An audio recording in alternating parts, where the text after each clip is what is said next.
Once upon a time, before he was the talented puppeteer with his hand up me right now, Michael Guthrie was a young boy who dreamed of being a writer.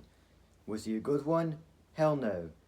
But because he cared about puppets, he decided to write a novel, technically a novella, but he called it a novel, about his favorite puppet, Sammi Soubise, who had yet to achieve stardom on YouTube. The result, written at the tender age of 8, was a 45-page The Life and Times of Sammi Soubise.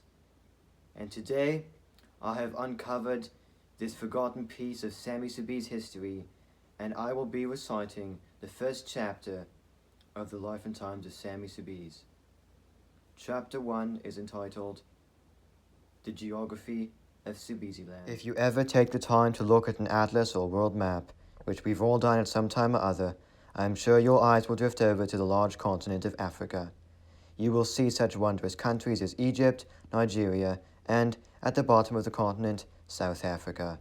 But were you to look closer in the middle, you would see the Democratic Republic of the Congo. In Congo, people in small cities do tiring jobs. Wood is cut and used to build houses and ships. Coal is brought in goods ships after being collected by coal miners and taken to other parts of Congo. Farmers harvest potatoes and carrots and turnips and radishes to sell at market, and use the money to buy more wood to make more ships to hold the vegetables they have harvested. As you can see, Congo is a pretty busy place, but that is just in the cities. In most parts of Congo, there is nothing but trees and forest. If you enter this forest, you see trees and trees and trees. Grass and flowers and roots lay all over the ground. Gorillas make their homes in these parts. But the farther on you get, the less like a forest and the more like a city it looks. Before long, you know you are standing in a true city, with the country around it. It has forests in every direction, so no humans know of its existence. A great river runs through it, known only to the place's inhabitants. The river is called the Soubise River, which is quite an appropriate name because the city's inhabitants are not humans. They are Soubise. They are about half the height of a human and tend to be fat. They have vaguely diamond-shaped heads with big, round, upturned noses and wide mouths.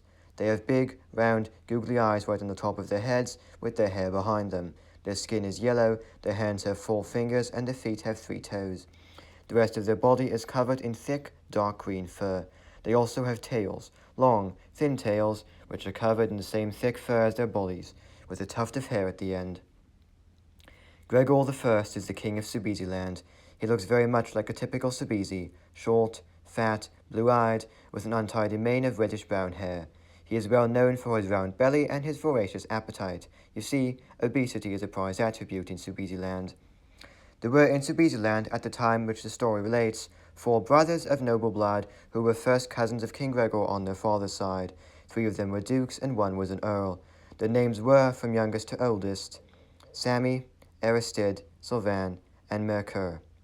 Sammi, the youngest, was the Earl of Quimpupu, Baron of Roquefort, and Knight of the Golden Grizzly. He was something of a celebrity in Soubise-land, famed for his flamboyant, charismatic personality, excellent sense of dress, and his immense talents, which included acting, singing, songwriting, and even wrestling. His hair was red, not really, it was brown, but he dyed it. His eyes were bright blue, and he had a goatee beard on his chin in the shape of a sombrero. He also had 1 earring, and his arms were covered in tattoos.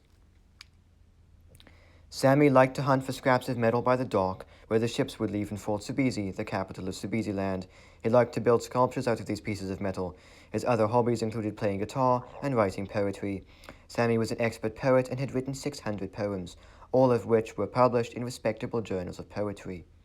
Sammi was also a champion boxer and enjoyed watching the sport as well, particularly when fought between members of the Pugilista tribe. He was a sports enthusiast and soccer was his favorite. He also aspired to one day run a YouTube channel, though that dream seemed very far off at the present, what with his duties running his county, Quimpupu, and plotting to usurp the throne from his cousin Gregor. One day, Sammi's brother Mercure Soubise, the philosopher, short story writer, and weightlifter, was teaching philosophy at the Royal Soubise-land University, which was his job when he was not out on adventures with his brothers or writing his memoirs. Mercure Soubise was 10 years older than Sammi and looked just like him, except that his hair was black and already beginning to grey.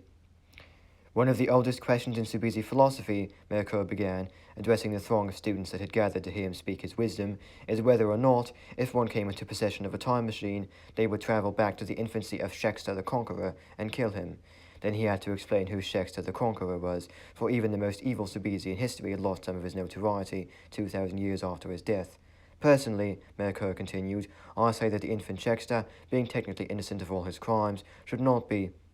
Suddenly, like a giant wave crashing into the sand on a peaceful morning at the beach, Sammy tore in with a letter in his hand. I got a letter from a human guy in a country I've never heard of called Canada, Sammy said. He has a son who won't eat. He wants me to help him. I'm going. Sammy tore out of the room again, leaving Mercure shaking his head questioningly. Mercure left the room, frustrated, his expression blank, determined to track down his youngest brother before he did anything foolish. But by that time Sammy was on the way to the Soubise airport. Why had the letter been sent? Who was it from? What did it mean? What had happened was this.